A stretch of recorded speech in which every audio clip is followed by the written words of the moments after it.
बिस्मिल्लाहिर्रहमानिर्रहीम। अस्सलाम वालेकुम नादरीन। इमरान खान साहब ने एक मतलब फिर जनरल आसिफ मुनीर साहब को भरपूर तरीके से टारगेट किया है और उनके मकासद बताए हैं कि वो किस तरह पाकिस्तान तहरीक इंसाफ के खिलाफ भी साजिश कर रहे हैं और अपना जो इक़्तिदार है उसको तूल देने की भी बात कर रहे हैं। इमरान खान का अहम तरीन पैगाम आपके सामने रखता हूँ। राणा सनाउल्लाह साहब ने इमरान खान साहब को रिहाई की पेशकश की है, लेकिन शर्त क्या रखी है वो डिटेल भी।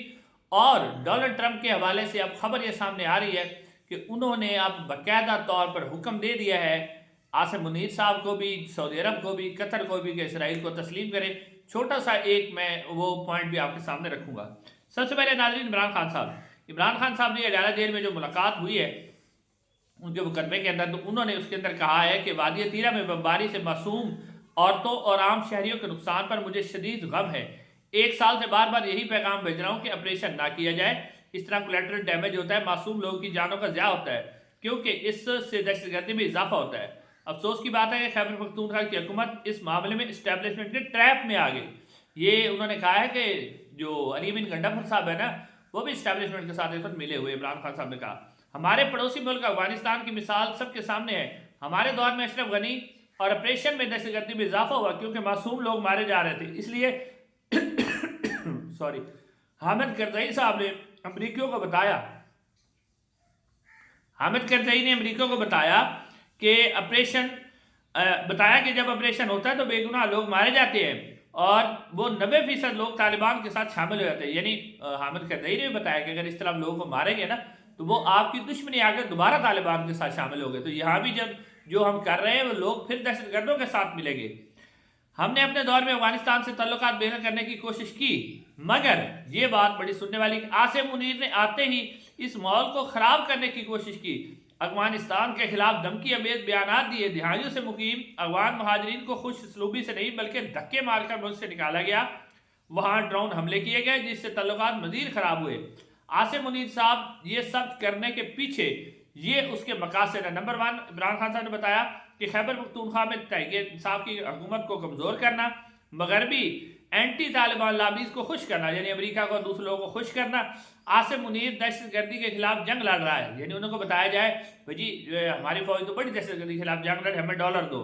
आसिम मुनीर दुनिया भर में फिर रहा है, लेकिन अगर तदबीर से काम लेता तो पहले अफगानिस्तान जाकर उनसे बात करनी चाहिए थी, जो हमारा बिरादर इस्लामी मुल्क है, जिनके साथ हमारे 2,500 किलोमीटर की सरहद है। कबायली इलाकों और खित्ते की अमन अमान के लिए ज़रूरी है कि चारों फरीकीन अफगानिस्तान, पाकिस्तानी हुकूमत, कबायली और अफगानी अवाम मिलकर बातचीत के जरिए रास्ता निकाले। फिर इमरान खान साहब कहते हैं कि मुझे बार बार डील की ऑफर हुई और कि खामोश हो जाऊं या बाहर चला जाऊं। मेरा मौक़िफ़ है कि मैं अदालतों में सामना करके बाहर आऊँगा। मेरे ऊपर 300 मुकदमात बनाए गए। कोई भी शख्स होता तो मुकदमात सामना नहीं कर पाता, लेकिन मैं जानता हूँ कि मैं खुद इन मुकदमात का सामना करूँगा। अब उन्होंने तोशाखाना केस के ऊपर कहा कि मुकम्मल तौर पर यह ज़मीन बोझ हो चुका है, क्योंकि ब्रिगेडियर अहमद और कर्नल रेहान ने ये बात वाज़ेह तौर पर की कि तोशाखाना के तोहफे मेरे घर नहीं गए बल्कि तोशाखाना में जमा करवाए गए और इनके जो कागजात है वो मुकम्मल तौर पर ठीक है, ये इमरान खान साहब ने कहा। उसके बाद उन्होंने कहा कि इस मुकदमे में एक दिन बरियत हो जानी चाहिए। खसूसी तौर पर वो कहते हैं कि बुशरा बीबी की बरियत ज़रूर होनी चाहिए क्योंकि वह खातून है।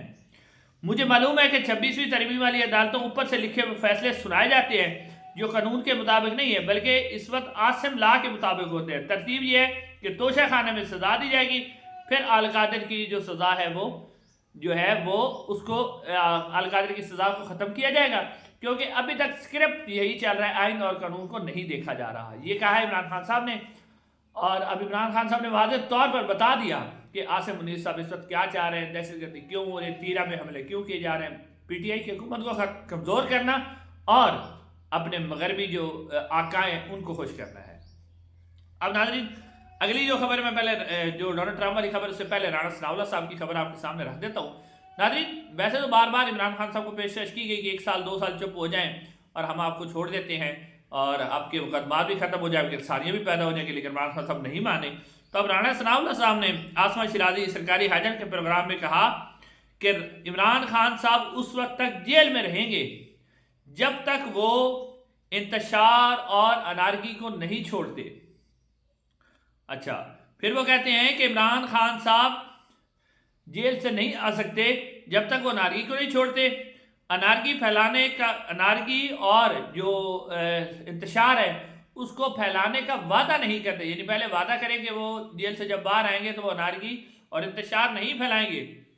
ایک سال سے آخر ہم وہ کہتے ہیں، رانا ثناء اللہ صاحب کہیں کہ ایک سال سے ہم عمران خان صاحب کو یہ آفر کر رہے ہیں، مگر عمران خان صاحب جو ہیں وہ اس بات کو نہیں مان رہے۔ ہم رانا ثناء اللہ صاحب کہتے ہیں کہ ہم دعا کرتے ہیں کہ عمران خان صاحب کو اس بات کی سمجھ آ جائے اور وہ معاملات کو حل کر لے۔ یہ کہتے ہیں رانا ثناء اللہ صاحب، یعنی رانا ثناء اللہ صاحب اب کہہ رہے ہیں کہ عمران خان پر جو مقدمات ہیں وہ جعلی ہے، بے بنیاد ہے، اور ان کے اوپر کسی قسم کی کوئی قانونی اور آئینی حیثیت ان کی نہیں ہے، وہ صرف اس لیے اندر ہے کیونکہ عمران خان اگر باہر آئیں گے تو ہماری حکومت نہیں رہے گی۔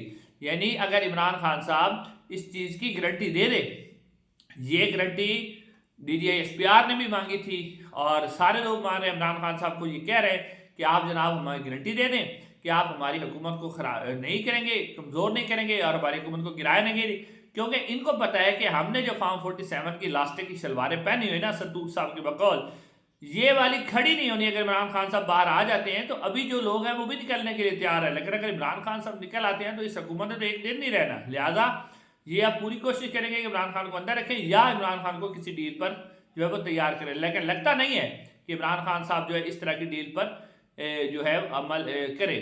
اب دیکھیں بات یہ ہے کہ عمران خان صاحب کے متعلق ان کی ترجیحات دیکھیں جس طرح کر رہے ہیں، لیکن آپ دیکھیں کہ ورلڈ بینک رپورٹ دے رہا ہے کہ پاکستان میں غربت کی شرح 44% کو کراس کر چکی ہے، اور آج ہی ایک اور خبر بھی بریک ہوئی ہے کہ حکومت جو ہے بجلی کے جو گردشی قرضے ہیں نا ان کو ختم کرنے کے لیے 1275 ارب روپیہ دوبارہ قرض لے رہی ہے، اور وہ قرض مختلف بینکوں سے لے رہی ہے، اور پھر اس قرض کو واپس کرنے کے لیے بجلی کے صارفین کو 4 روپے یا 3 روپے غالباً 3 روپے 75 پیسے بجلی کی قیمت بڑھا کر وہ قرضہ عوام سے وصول کیا جائے گا۔ اب یہ دیکھیں کہ ان کی ترجیحات کیا ہیں، یعنی پہلے بجلی کے مہنگے جو کارخانے لگائے اس کا پیسہ عوام کی جیبوں میں سے کاٹا، مہنگے بل انہیں دیے عوام کو اس میں سے کاٹا، اب جب وہ قرضہ چڑھ گیا ہے بل عوام دیتی ہے، لیکن کیونکہ جو کیپیسٹی پیمنٹ ہے یعنی بجلی تھوڑی پیدا ہو رہی ہے، پیسے زیادہ دے رہے ہیں بجلی والے، اس سے معاہدہ جو ہوا ہے، اب اس کا ایک اور جو آپ کہہ رہے ہیں کہ عوام کی جیبوں پر پھر 4 روپے کا ٹیکہ عوام کو لگایا جا رہا ہے، تو آپ ان کی ترجیحات کا خود ہی اندازہ کر سکتے ہیں۔ ان کے دعوے جی ملک ترقی کر رہا ہے، ملک کی معیشت مضبوط ہو گئی، صرف اسے میڈیا پر مضبوط ہے کیونکہ میڈیا کو پیسے دیے ہوئے انہوں نے۔ اب نظر آخر میں ہمیں ڈونلڈ ٹرمپ کی خبر آپ کے سامنے رکھتے ہیں۔ نظر وائٹ ہاؤس کی ترجمان نے پرسوں کہا تھا کہ قطر، سعودی عرب، انڈونیشیا، UAE، پاکستان اور جارڈن ان کے سربراہان سے صدر جو ڈونلڈ ٹرمپ ہے ان کی ملاقات طے ہے، اور اس کے بعد خبر یہ سامنے آئی کہ ان کی ملاقات ہو گئی ہے مختلف لوگوں سے، شہباز شریف صاحب سے بھی نہیں ہوئی لیکن ہو گئی ہے۔ تو اب جو ملاقات ہوئی ہے نا اس کے بعد ڈونلڈ ٹرمپ نے جو ان کو حکم دیا، اب یہ حکم ماننے کے لیے تیار ہے۔ وہ حکم کیا دیا ہے؟ انڈونیشیا کے جو وزیر اعظم ہے انہوں نے جب تقریر کی اقوام متحدہ کے اندر تو انہوں نے یہ کہا کہ ہمیں اب اسرائیل کو تسلیم کرنا ہوگا، ہمیں اسرائیل کی رسپیکٹ کرنی ہوگی، ہمیں اب اسرائیل کے جو سیکورٹی کے معاملات ہیں اس کی ضمانت اسے دینی ہوگی۔ یعنی جب انڈونیشیا کا وزیر اعظم یہ کہہ رہا ہے ٹرمپ سے ملاقات کے بعد کہ جی ہمیں اسرائیل کو تسلیم کرنا ہوگا اور سارا کچھ کرنا ہوگا، تو یہ پھر کیسے ہو سکتا ہے کہ پاکستان تسلیم نہ کرے؟ اب آپ کو سمجھ آ رہی ہے نا کہ کس طرح جو دفاعی معاہدہ ہو گیا سعودی عرب کے ساتھ، امریکہ کو اعتراض بھی نہیں ہوا اور امریکہ بھی خوش ہے۔ اصل میں یہی مسئلہ ہے کہ اسرائیل کو تسلیم کرنا ہے۔